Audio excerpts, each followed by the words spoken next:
روح البیان تفسیر میں لکھا ہے کہ 10 جانور جنت میں جائیں گے. ایک بقرہ گائے جائے گی جس کو ذبح کرنے کا موسیٰ علیہ السلام کو حکم ہوا تھا. یونس علیہ السلام کی حوت مچھلی. القبش اسماعیل علیہ السلام کا ان کی جگہ جو مینڈا ذبح ہو گیا تھا وہ بھی جنت میں جائے گا. اجل ابراہیم علیہ السلام کا جس کو وہ بھون کے لائے تھے فرشتوں کو کھلانے کے لیے. نملہ سلیمان علیہ السلام کے لشکر کو دیکھ کر جس چیونٹی نے بات کی تھی النمل ایتھا النمل ادخلوا مساکنکم، وہ چیونٹی بھی جنت میں جائے گی. ہدہد جس نے سلیمان علیہ السلام سے گفتگو کی تھی وہ پرندہ بھی جائے گا. صالح علیہ السلام کی ناقہ اونٹنی بھی جنت میں جائے گی اور نبی علیہ الصلوۃ والسلام کی ناقہ بھی جنت میں جائے گی. اور عزیر علیہ الصلوۃ والسلام کا گدھا بھی جنت میں جائے گا. اور 10واں اصحاب کہف کا کتا بھی جنت میں جائے گا.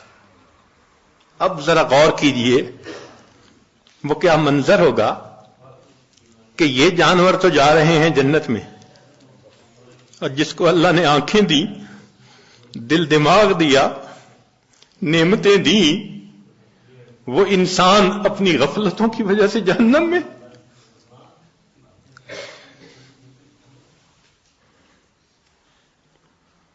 اگر اس وقت گدھے نے یہ کہہ دیا اے انسان تو مجھے بے وقوف سمجھتا تھا نا، گالی بھی دینی ہوتی تھی کسی کو بے وقوفی کی تو گدھا کہتا تھا. آج وہ بے وقوف تو جا رہے جنت میں، تو کہاں کا عقل مند نکل آیا کہ تو جہنم میں. ما جاءکم نذیر، ڈرانے والا نہیں آیا تھا. کہیں گے ڈرانے والا تو آیا تھا. لو کننا نسمع او نعقل ما کننا فی اصحاب السعیر، اگر ہم سنتے اور ہماری عقل کی رتی ہوتی ہمارے پاس تو ہم پھر جہنم میں نہ جاتے. اس کا مطلب یہ کہ ہم سنتے نہیں، سوچتے نہیں. اور گدھے کی بات تو ایک طرف رکھ دیں. اگر اصحاب کہف کے کتے نے اس وقت کہہ دیا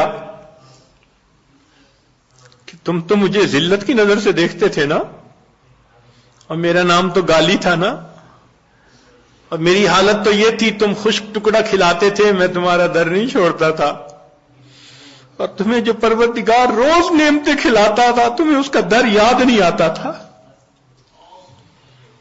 میں ایک روٹی کی خاطر تمہارے گھر کا ساری رات جاگ کے پہرا دیتا تھا اور تم اپنے رب کی عبادت کے لیے رات کو 2 نفل پڑھ نہیں سکتے تھے. کتا جنت میں جا رہا ہوگا اور یہ حضرت انسان غفلت کی زندگی گزارنے کے بعد جہنم میں جا رہا. چہ جائے کہ وہ وقت آئے جب انسان حسرت کرے اور اس کا علاج کوئی نہ ہو. ہمیں چاہیے کہ آج ہم اس کی حقیقت کو سمجھیں اور جس طرح روح کو اپنے جسم کو غذا پہنچانے کے لیے فکر مند ہیں، ہم اپنی روح کو بھی غذا پہنچانے کے لیے فکر مند ہو جائیں.